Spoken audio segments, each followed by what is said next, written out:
Good morning and welcome back to my channel. Today we are going to discuss demand analysis, theory of demand. ये topic exam point of view से काफ़ी ज़्यादा important है। इससे generally बहुत सारे questions exam में आते हैं। सो इसे बेसिक से अंडरस्टैंड करना काफ़ी ज़्यादा इंपॉर्टेंट है, नहीं तो आगे चल के आपको दिक्कत आ सकती है इसके इलास्टिसिटी निकालने में और इसके ग्राफ को अंडरस्टैंड करने में। तो आइए फिर हम पढ़ते हैं इस टॉपिक को। Meaning and definition of demand ये डिमांड वर्ड काफ़ी फैमिलियर है आप लोग से। डिमांड वर्ड अक्सर हम सोचते हैं, मार्केट में जाते हैं तो सुनने को मिलता है। हम हमेशा डिस्कस भी करते रहते हैं इस प्रोडक्ट का डिमांड काफ़ी ज़्यादा हो गया, क्योंकि कहीं ना कहीं हम जानते हैं डिमांड और प्राइस का रिलेशन कि डिमांड कब बढ़ता है, जब मार्केट में प्राइस इसका काफ़ी कम हो जाता है। मतलब गुड्स का अगर डिमांड बढ़ गया मतलब उसका प्राइस घट गया, लेकिन वहीं अगर प्राइस ज़्यादा बढ़ देगा मतलब इन्फ्लेशन आ जाएगा तो डिमांड कहीं ना कहीं घट जाएगा उस प्रोडक्ट का। जैसे ऑनियन का भी हमने सिचुएशन देखा ही था। ऑनियन का सैनिटाइज़र, मास्क, अभी हम ऐसे सिचुएशन में देख ही रहे हैं कि इसका डिमांड काफ़ी ज़्यादा बढ़ गया था। मास्क की लोगों को काफ़ी ज़्यादा ज़रूरत थी, तो उसका डिमांड और सप्लाई में वैरी करने लगा था। मतलब जितना डिमांड हो रहा था उतना वो सप्लाई नहीं कर पा रहे थे। तो हम देखते हैं डिमांड वर्ड को अंडरस्टैंड करते हैं। तो डिमांड इकोनॉमिक्स में क्या है? डिमांड इकोनॉमिक्स में हम बोलते हैं उसे desire plus willingness and ability to pay for it. ये तीन चीज़ जो ग्रीन पॉइंट दिख रहे हैं, डिज़ायर, विलिंगनेस, एबिलिटी, ये तीनों का समअप ही डिमांड है इन इकोनॉमिक्स। आपको उस गुड्स को परचेज करने के लिए इच्छा होनी चाहिए, विलिंगनेस भी होना चाहिए, और बल्कि उसके पास कैपेसिटी भी होना चाहिए कि वो गुड्स को आप परचेज कर सको। Capacity in the sense means आपके पास वो रिसोर्स होना चाहिए, लाइक मनी। यहाँ पे मनी ही मेरा रिसोर्स है, मेरा इनकम, कि हम गुड्स को वो परचेज कर सकते हैं, वो कमोडिटी को खरीद सकते हैं या नहीं। ठीक है। जैसे एग्ज़ाम्पल लेते हैं कि जैसे आप कार खरीदना चाहते हैं, बट आप सोच लिए माइंड में कि हाँ मैं कार लूँगा, लेकिन कहीं ना कहीं आपको इच्छा भी है, आपको चलाने का भी मन करता है, बट आपके पास उतने सफिशिएंट, जब आप मार्केट में उसका रेट पता करने गए तो आपके पास उतने पैसे नहीं थे। तो ये डिमांड फिर नहीं हो पाएगा, मेरा मेरा ये विश या डिज़ायर ही बन के रह जाएगा। तो इसके लिए क्या क्या मेन इंपॉर्टेंट फैक्टर्स है, मतलब requisites for fulfilling this demand. Desire होना चाहिए for specific commodity, sufficient resources to purchase the desired commodity, willingness to spend the resource, यहाँ पे रिसोर्स मेरा इनकम हो गया, मनी हो गया जो मेरे पास है, और अवेलेबिलिटी ऑफ द कॉमोडिटी, उस कॉमोडिटी का उस समय में उस पर्टिकुलर प्राइस पे उस पर्टिकुलर टाइम पे अवेलेबल होना काफ़ी ज़्यादा इंपॉर्टेंट है। अगर वो कमोडिटी अवेलेबल नहीं है, आप मार्केट तो चले गए, आपको मास्क चाहिए था, अभी ऐसे सिचुएशन हम देख रहे थे, मास्क और सैनिटाइज़र, तो आप मार्केट चले गए, आपके पास पैसे भी हैं, आप चाहते भी हो लेना, लेकिन मार्केट में वो प्रोडक्ट अवेलेबल ही नहीं है एट सर्टेन प्राइस, तो फिर आप ले ही नहीं सकते, तो डिमांड आपका फुलफ़िल नहीं होगा। ठीक है। अब इसका फैक्टर्स क्या क्या ऐसी चीज़ें हैं जो इस डिमांड को, हमारे डिमांड को अफेक्ट करती हैं, मतलब हम कोई भी चीज़ क्यों खरीदें, तो वो क्या क्या चीज़ है दिमाग में, हम क्या सोच के जाते हैं कि हाँ क्या क्या चीज़ हम देखेंगे तभी हम ये चीज़ परचेज़ करेंगे, अदरवाइज़ नहीं करेंगे। तो ये इसके मेन 5 फैक्टर होते हैं। ऐसे तो बहुत सारे फैक्टर हो जाएंगे, बट मेन फैक्टर जो हम देखते हैं कोई भी डिमांड में जो अफेक्ट करती है कोई भी प्रोडक्ट को परचेज़ करने के लिए, वो हो गया 5 फैक्टर। दैट इज़ सबसे पहले हम जाते हैं तो उसका क्या देखते हैं, price, that is the rate, price of goods और सर्विसेज। या तो हम सर्विस परचेज कर रहे हैं या किसी से कोई गुड्स परचेज कर रहे हैं, तो हम पहले सबसे पहले उसका प्राइस पूछेंगे। सेकंड, कि कंज्यूमर के पास कितना इनकम है, और जैसे इनकम रहेगा उस हिसाब से अपना गुड्स परचेज करेगा। किसी के पास ज़्यादा इनकम है तो वो ब्रांडेड गुड्स लेते हैं, किसी के पास कम इनकम है तो वो लोकल गुड्स ही लेते हैं। ओके। और उसके बाद थर्ड हो गया price of related goods and service. जैसे मार्केट में वो रिलेटेड गुड्स, आप टूथपेस्ट लेने गए बट मार्केट में बहुत सारे टूथपेस्ट अवेलेबल हैं, टूथपेस्ट लेने गए तो बहुत सारे टूथपेस्ट अवेलेबल हैं, तो आपको फिर आप देखोगे कि कौन सा टूथपेस्ट आपके लिए रीज़नेबल है, आप किसे खर्चे परचेज कर सकते हो, आप पेरिस डिटर्मिनेंट्स को ऑब्जर्व करोगे तभी आप लोगे। तो प्राइस आपके लिए मैटर करेगा कि हाँ कॉलगेट का क्या दाम है, पेप्सोडेंट का क्या दाम है, etcetera. After that consumer expectations, fourth point हो गया, कंज्यूमर क्या एक्सपेक्ट कर रहा है, मतलब उस गुड्स को परचेज करने से पहले। जैसे आप कोई भी गुड्स परचेज या ड्रेस ले रहे हो या कुछ भी और सामान ले रहे हो, तो ड्रेस ले रहे हो तो आप क्या एक्सपेक्ट कर रहे हो कि ड्रेस आपके लिए, आप उसको क्या चीज़ के हिसाब से सोच के ले रहे हो, कैजुअल वियर हो गया, फॉर्मल वियर्स हो गया, तो ये सब देखना पड़ता है। कंज्यूमर का कैसा टेस्ट है, मतलब उसका टेस्ट अगर चेंज होते रहेगा, हमेशा फ्लक्चुएट, हम लोग के टेस्ट किस पे डिपेंड करता है, या तो यहाँ इन्वायरमेंट कैसा है, क्या फ़ैशन अभी चल रहा है, वो सब चीज़, तो ये इसमें आ जाएंगी। ठीक है, अब डिमांड कर्व का मेन चीज़ देखते हैं कि डिमांड कर्व का स्लोप हमेशा डाउनवर्ड क्यों होता है। जैसा कि इसका ग्राफ हमने देखा होगा, तो ये हमेशा डाउनवर्ड स्लोपिंग रहता है। इसका रीज़न क्या है? लॉ ऑफ डिमांड, मतलब प्राइस, और एक तरफ प्राइस रहता है, नीचे एक्स एक्सिस पे डिमांड रहेगा और वाई एक्सिस पे हमेशा प्राइस रहेगा। तो लॉ ऑफ डिमांड वर्क करता है, मतलब जब प्राइस गुड्स का बढ़ेगा तो डिमांड ऑब्वियसली घटेगा, और प्राइस जब अगर डिमांड बढ़ेगा गुड्स का तो प्राइस घटेगा। ओके, इन्वर्स रिलेशन हमेशा रहता है प्राइस और क्वांटिटी में। और law of diminishing marginal utility, ये तो हम देखे थे। Law of diminishing marginal utility हमने पहले के लेक्चर्स में पढ़ा है। यूटिलिटी क्या है? वांट सेटिस्फाइंग पावर, और डिमिनिशिंग मीन्स डिक्रीज होते रहता है। मतलब जैसे ही हम फर्स्ट लेवल ऑफ सेटिस्फैक्शन में हमको सबसे ज़्यादा सेटिस्फैक्शन मिलता है, जैसे हमें प्यास लगी हुई है, फर्स्ट ग्लास ऑफ वाटर हमको सबसे ज़्यादा सेटिस्फैक्शन देगा, फिर सेकंड ग्लास लेंगे तो उतना सेटिस्फैक्शन नहीं मिलेगा, थर्ड ग्लास लेंगे तो कहीं ना कहीं ये धीरे धीरे कमते जाता है, इसलिए डिमांड कर्व का स्लोप भी डाउनवर्ड रहता है।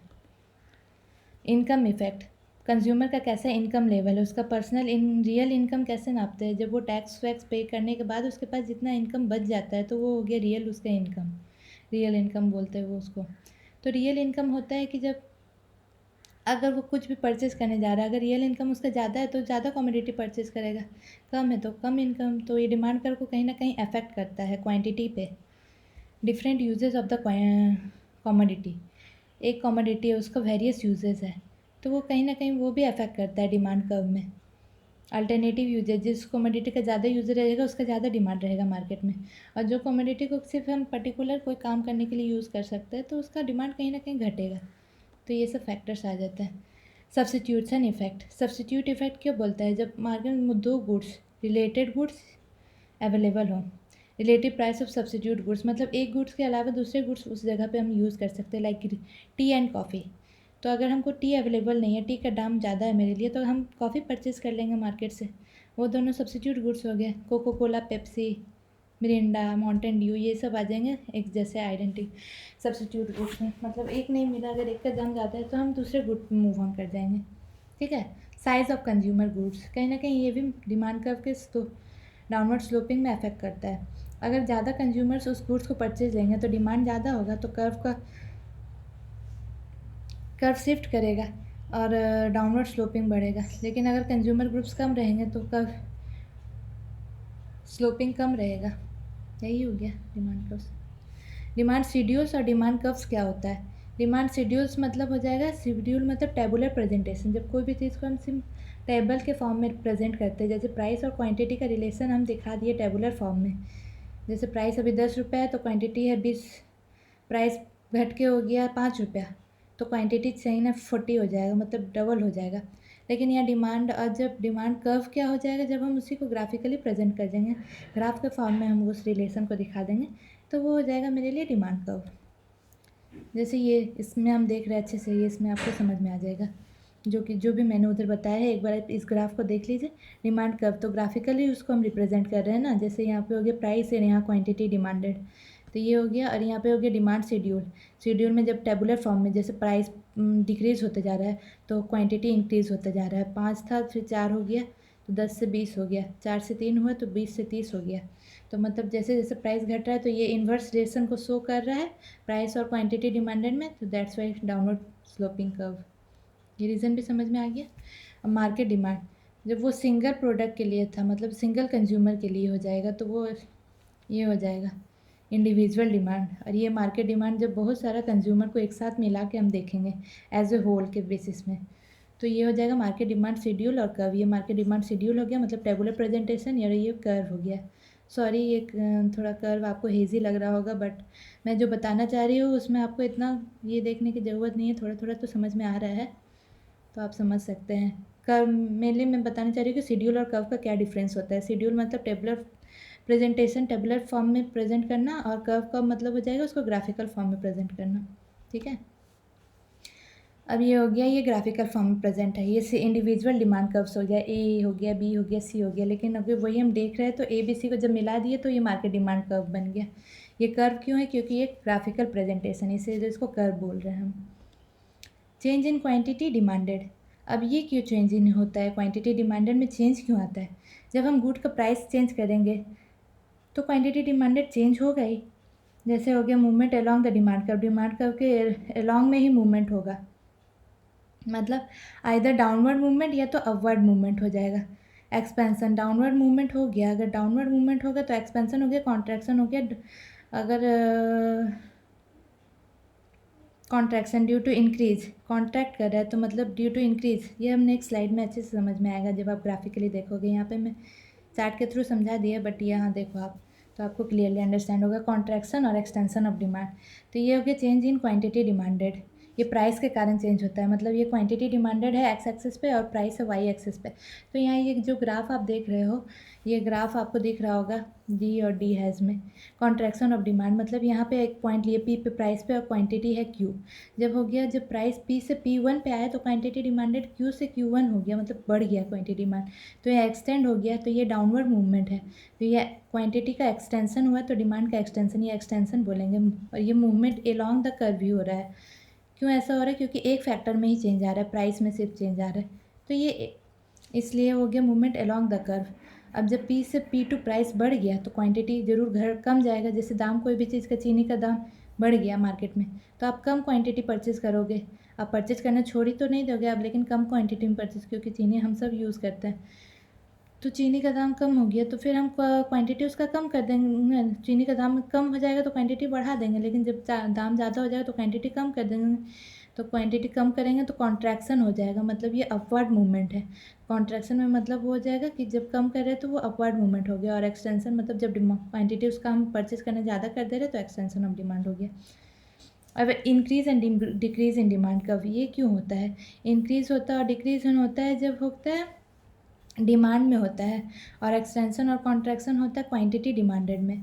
और ये डिमांड में होता है, क्वांटिटी डिमांडेड में, मतलब ये हो जाएगा जब पूरा increase in decrease in demand, quantity demand. यहाँ प्राइस चेंज नहीं हो रहा है, बाकी सारे फैक्टर्स में चेंज हो रहे हैं। यहाँ प्राइस कांस्टेंट है, दोनों में हम देख रहे हैं कि प्राइस लेवल कांस्टेंट है। जब बात जो फैक्टर हमने पढ़ा था ना शुरू में कि क्या क्या फैक्टर्स अफेक्ट करते हैं डिमांड को, तो उसमें प्राइस था, कंज्यूमर टेस्ट एंड प्रेफरेंस था, कंज्यूमर एक्सपेक्टेशन था, प्राइस ऑफ रिलेटेड गुड्स था, इनकम था कंज्यूमर का। तो जब प्राइस को छोड़ के बाकी सब चीज़ में चेंजेस आएगा तो वो हो जाएगा मेरा इंक्रीज़ और डिक्रीज़ इन डिमांड कर्व का रीज़न। तो ये हो जाएगा शिफ्ट, यहाँ पे हम शिफ्ट बोलेंगे इसको, शिफ्ट ऑफ क्वांटिटी डिमांडेड। तो यहाँ पे आप देख सकते हैं दोनों के बीच का डिफरेंस।